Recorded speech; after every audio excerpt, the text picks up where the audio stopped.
Assalamualaikum warahmatullahi wabarakatuh. Sahabat Freshnel, berjumpa lagi dengan Kak Jalu, Mutoy Freshnel yang siap menjawab rasa penasaran kamu tentang ibadah umroh dan juga haji.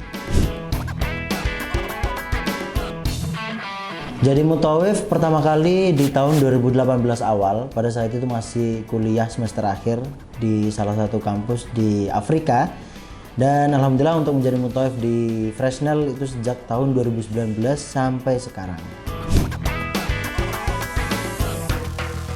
Kalau saya umroh dulu ya, karena ini memang ada landasannya dari sabda Nabi SAW bahwasanya umroh itu menghapuskan dua hal. Yang pertama menghapuskan kefakiran, dan yang kedua menghapuskan dosa. Jadi banyak orang yang mengedepankan mungkin nikah dulu gitu ya sebelum umroh, itu karena ketakutan setelah umroh itu duitnya habislah, inilah dan lain sebagainya.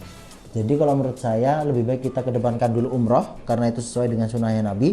Baru insya Allah kalau umroh kita baik, umroh kita mabrur, insya Allah kita nggak akan kekurangan dana untuk nikah, dan bahkan tidak kekurangan dana untuk apapun setelah kita melaksanakan ibadah umroh. Itu semuanya tergantung dengan ibadah umroh kita. Artinya adalah kalau ibadah umroh kita mabrur, diterima oleh Allah Subhanahu wa taala, kita akan mendapatkan semua keutamaan ibadah umroh. Gak hanya dihapuskan dosanya seperti yang tadi saya sebutkan, dihapuskan kefakirannya, kemudian juga jadi pahala jihad fisabilillah untuk perempuan, dan keutamaan-keutamaan tersebut itu akan kita dapatkan dengan satu syarat, yaitu umroh kita menjadi umroh yang mabrurah. Nah, pengertian umroh mabrurah sendiri adalah umroh yang diselenggarakan secara sempurna, tidak ada manasik yang kurang, dan tidak ternodai dengan perbuatan-perbuatan dosa seperti jidal, rofas, dan juga fusuk. Jidal itu bertengkar, rofas itu berkata perkataan yang buruk, dan fusuk itu berbuat maksiat. Pelayanan baik versi saya itu adalah pelayanan yang dari hati. Kenapa saya bilang seperti itu? Karena untuk melayani dari hati itu bukan hal yang mudah ya. Bukan hal yang bisa kita jabarkan teorinya gitu. Itu semuanya kembali dengan mindset dan juga niat kita ketika kita bekerja untuk melayani para tamu Allah.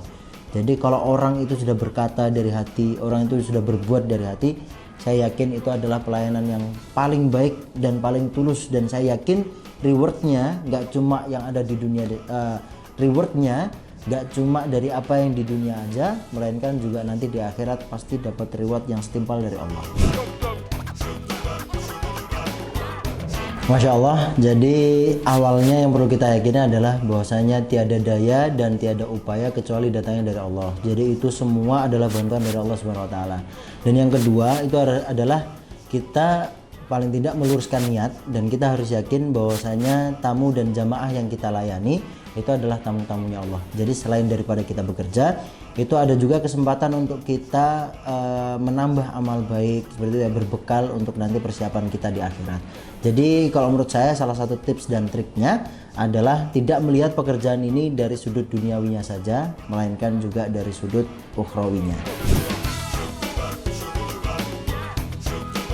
Terkait jamaah memang pasti berbeda-beda karakternya, dan ini merupakan salah satu tantangan tersendiri bagi kita yang bekerja dan juga terjun langsung menghadapi mereka seperti itu ya. Dan bagaimana sih tipsnya? Kalau kami sendiri itu menerapkan pola yang mungkin akan kami istiqomahkan dalam setiap trip, yaitu kami berusaha untuk memberikan sentuhan ke setiap individu jamaah. Sentuhannya dengan porsi seminimal mungkin gitu, entah kita angkatkan kopernya, entah kita tunjukkan jalan ke masjid dan lain sebagainya, sehingga ketika kita sudah ada interaksi langsung seperti itu, kita tahu nih karakteristiknya bagaimana, kita tahu cara beliau berkomunikasi bagaimana, dan akhirnya kita bisa memberikan layanan yang tepat untuk jamaah tersebut. Jadi kita tidak bisa menyamaratakan layanan kepada semua jamaah. Kita lihat karakteristiknya, kita lihat backgroundnya, dan syukur-syukur kita lihat profiling dari jamaah tersebut, sehingga kita bisa memberikan layanan yang tepat. Yang saya dahulukan ya tentu adalah kebutuhan trip. Karena apa? Karena trip ini menyangkut lebih banyak jamaah dibandingkan kebutuhan jamaah yang mungkin hanya 1-2 orang saja. Maka di sini untuk kebutuhan jamaahnya kita cari win-win solution, dan yang paling penting solusinya itu tidak mengorbankan kebutuhan jamaah lain yang lebih banyak. Jadi memang harus adil dalam bekerja dan juga dalam memberikan perhatian kepada jamaah. Wah, pengalaman unik ketika membersamai jamaah. Mungkin ini jadi salah satu pengalaman unik yang sampai sekarang saya masih ingat. Itu adalah ketika ada jamaah yang kehilangan HP saat tawaf.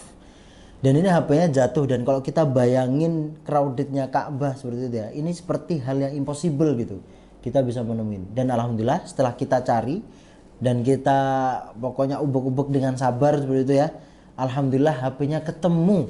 Dan ini luar biasa banget, di antara banyak jamaah atau di antara ratusan ribu jamaah yang lainnya, HP-nya si bapak ini masih ketemu. Itu sampai sekarang saya masih ingat sih.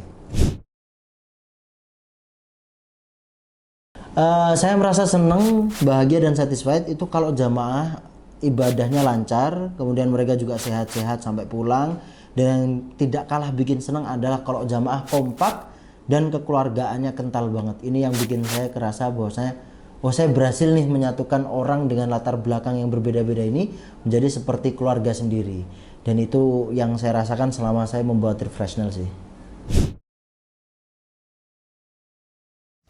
Rasa air zam-zam di Masjidil Haram, yang pasti ya, air zam-zam itu adalah air yang paling sopan masuk ke tenggorokan kita waktu kita minum. Serius. Jadi ketika kita minum air zam-zam itu, rasanya itu sopan banget, adem gitu, dan manisnya pas, gurihnya pas. Pokoknya rasanya itu pas semuanya. Gak bisa dibandingin lah sama air minum yang ada di Indonesia. Jadi buat teman-teman yang masih punya rasa penasaran seputar tetek bengek ibadah umroh, silahkan DM akun Instagram kami atau chat di kolom komentar, dan kami insya Allah akan jawab rasa penasaran kalian, karena Freshnel selalu mengerti memberi arti.